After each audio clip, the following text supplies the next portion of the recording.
Hello, guys. This is your friend Daniel Kwame Pobi, John Maxwell certified speaker, trainer, and coach.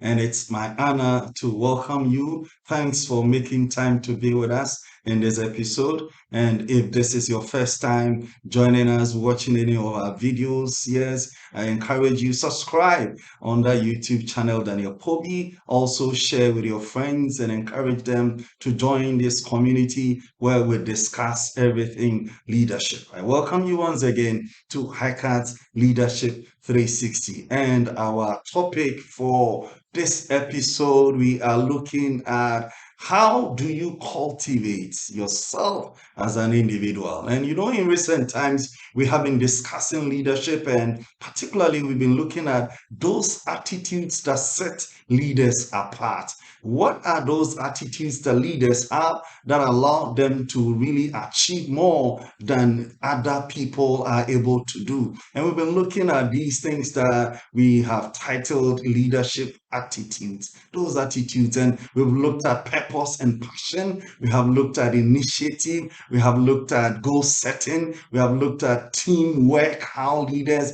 are supposed to exhibit all these things in their leadership journey. Accountability, we've talked about it. And these are attitudes that leaders should have. If you've not watched any of these videos, you are missing out. You want to just reach out and search for them on our YouTube channel, Daniel Pobi there, and then you can get all these videos and enjoy them. And it's going to help build your leadership and it's going to help grow your leadership. In this episode, as I said, we are looking at the attitude of self-cultivation. Self-cultivation, the fact that true leaders, they possess a passion for personal development. True leaders possess a passion for personal development. Before we dive deep into this topic, let me share this good news with you. If you have heard, if you have not heard, yes, it is out there, that course that Hiker has put together, the Proving Emotional Intelligence for Productivity. The Proving Emotional Intelligence for Productivity. This is a 16-part virtual course that allows you to grow and build your emotional intelligence skills. And you want to take advantage and just subscribe and sign up for the course. The link is put in the comment there. Click on that link and register for the course, and you'll be glad you did. Look, you don't want to miss this course, and you want to also invite a friend. Tell somebody that this course is available. The Proving Emotional Intelligence for Productivity. You will build your emotional intelligence and you will grow. So if you register from now up until 10th of November, Wednesday, 10th of November, that is when we are launching the course. If you register from now until then you get to receive 30% discount for registering before the 10th of November. Wednesday, 10th of November, you register before that, you get 30% discount. And you want to take advantage of that 30% bonus that will come your way. You could use that money for other things, but you want to click on that button and you want to get yourself registered. So for this episode, what are we talking about? The attitude of self-cultivation. The attitude of self-cultivation. We'll be talking about what that concept is, and we'll look at examples of self-cultivation, and then we'll look at methods of self-cultivation. How do you cultivate yourself? How do you develop yourself? And why is this all important for us as leaders? Now, the point is this, that true leaders, they possess a certain attitude of leadership that relates to self-cultivation. It's about a passion for personal development. This is what leaders have. Great leaders, they have this passion to develop themselves. One of our avid listeners, he's been part of this community right from the beginning. Stephen, he sent me a message just this weekend. Let me pick up my phone and read that WhatsApp message that he sent to me. He says that just want to show appreciation for the coaching and mentorship this far. My growth, especially in leadership and ministry, has been because of my encounter with you. My recent leadership formation for the youth was successful, and I owe it to you. He continues, thanks very much. I hope to learn more from you. So please drag me along and give me more assignments. What was my response to this message? I also sent this message back to him. I said, we bless God for your life. I was going to send you a message myself because the feedback I received from the youth is powerful. You just wowed them. God richly bless you and your ministry. And then he responded back, I'm bold. Friends, we are talking about someone's message. And we're talking about the fact that one attitude the leaders have is self-cultivation. The point is this: one mark of genuine leadership is a desire and that level of commitment to gain knowledge and insights. Okay, so people who want to be leaders, who have genuine desire to continue to be at the top in their leadership, they have this desire, they have this drive, this commitment to gain knowledge and insight. They want to keep improving on themselves and to learn from others. That is what example that I have shared with you of Stephen, that is part of this community of ours. Now, leaders are consummate readers and are always looking for opportunities to advance their knowledge. They said that leaders are readers because leaders they look for opportunity to consume. They are consummate readers. They want to gain a lot of knowledge so they can also offer leadership. Of course, if you don't know where you are going, how can you lead someone there? So they create their own learning opportunities. That's what leaders do, and they facilitate their own educational environments. They don't wait for someone to come and tell them what they need to learn or what they need to absorb. They create it themselves and they facilitate that process for themselves. Now, a leader's personal collection of books is usually his greatest possession. Your greatest possession is your collection of books that you have. I don't know how many books that you have. Now, this same guy, Stephen, that I'm talking about, he sent me a message on the 16th of October. And let me read that one for you. Now, this time around, he sent me a message and he said, good morning, my mentor. I'm reading a book. I thought you would love it. And then he shared the book with me. Now, this is someone who is consuming and absorbing, and he says that this is a book that he thinks I will be interested in. And then he forwards that to me. Because, look, leaders know that they must never stop expanding their knowledge base. They know that they must never stop expanding. Is it Oprah Winfrey says something, and I want to quote that for you. She says, books were my path to personal freedom. Books were my path to personal freedom. We would go to the library and would draw books from every 2 weeks. I would take out 5 books and I would have a little reading time every day. That's what encouraged me to become a great reader. That's Oprah Winfrey for you. Look, leaders, readers, and I've heard about Bill Gates and what he says about reading and how he reads outside of the area of his specialty. He loves to read science and fiction and things like that. And he's continuously encouraging people to read.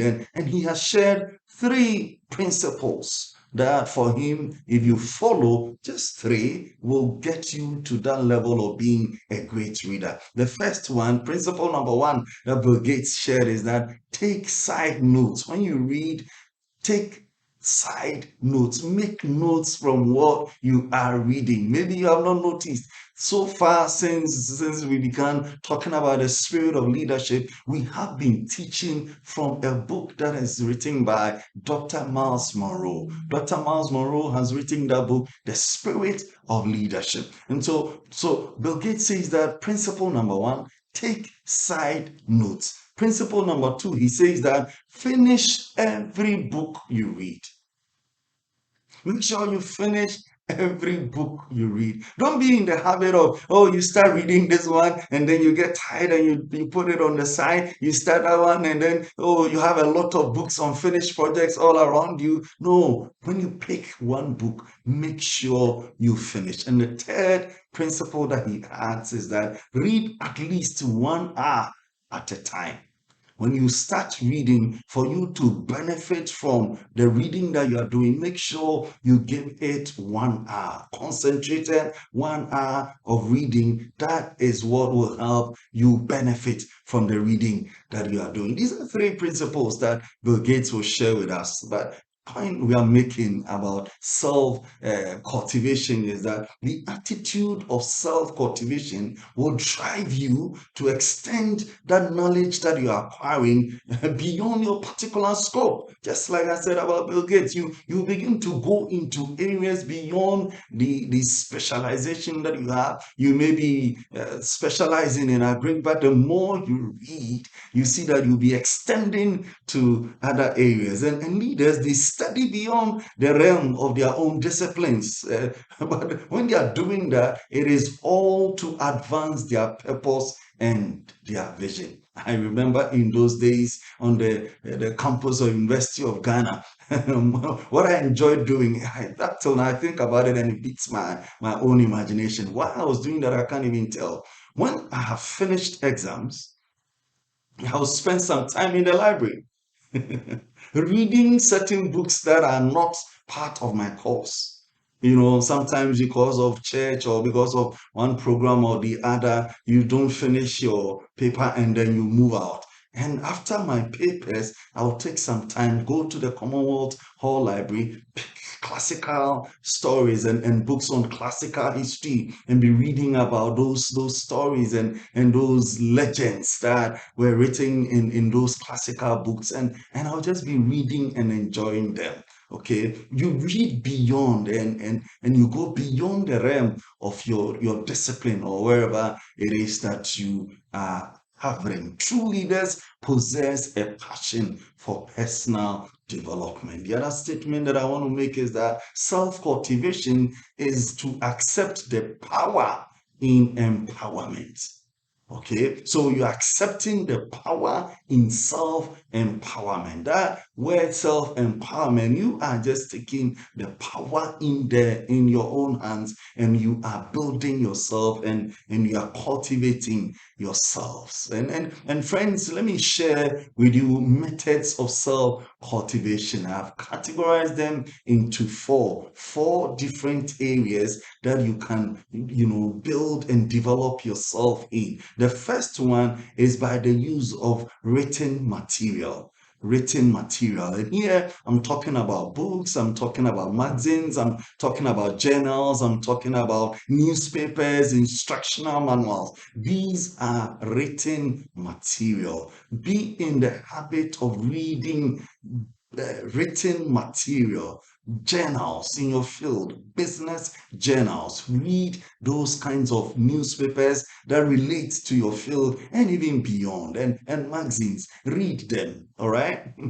Category number two is about visual material. And here we're talking videos, movies, documentaries, television programs, computer programs on the internet, on YouTube. You're gaining access to visual material. Visual material. That is the second category. The third category is about personal contact. personal contact. And this is where you come face to face with speakers, you join discussion groups, you join Bible study groups, and you are sharing there. You go for counseling, or through your friendships, you are building yourselves, and professional and social organizations. You are part of one organization, social or professional, and they organize seminars, and you just go and have that contact and you build yourself.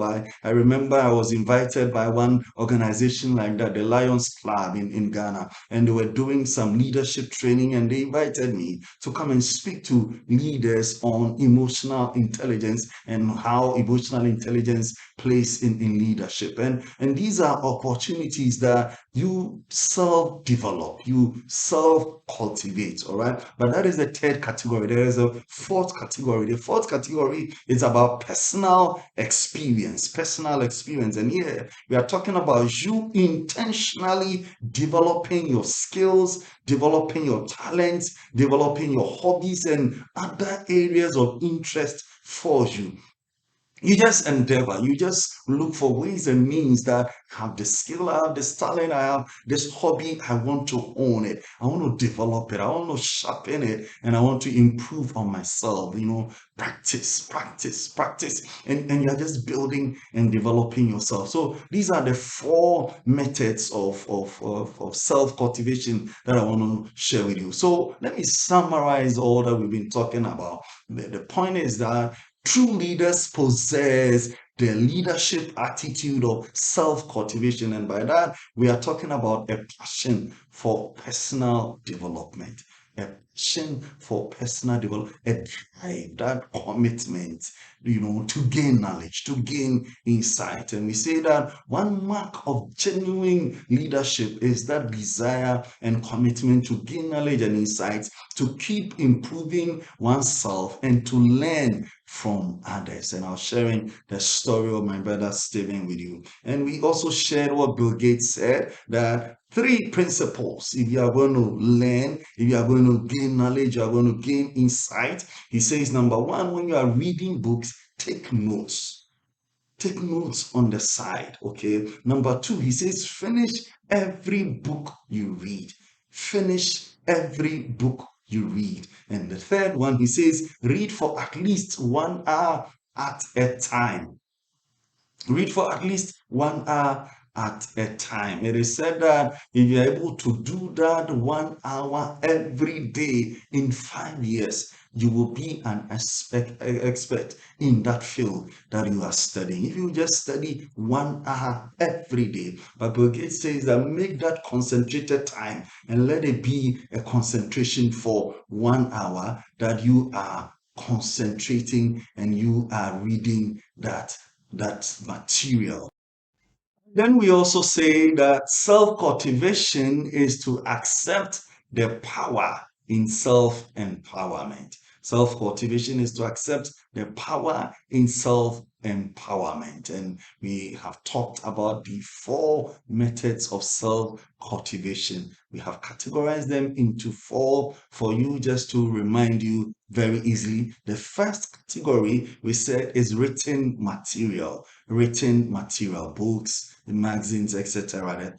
The second one is visual materials, what we use our eyes to see. The third one is personal contact with somebody, and then you learn from the person. The fourth category is personal experience, where you pick a talent or a skill and you develop that. Friends, this has been what we want to bring to you on self cultivation. I believe this has been worth your while. Before I go, let me remind you once again that HiCard is making available that course, the Proving Emotional Intelligence for Productivity. The Proving Emotional Intelligence for Productivity. And this is a 16-part virtual course that we are making available. And we have said that from now up until Wednesday, when we are launching the course. Wednesday, 10th November is when we are launching it. If you register from now until that day, before Wednesday, I mean, if you register from now until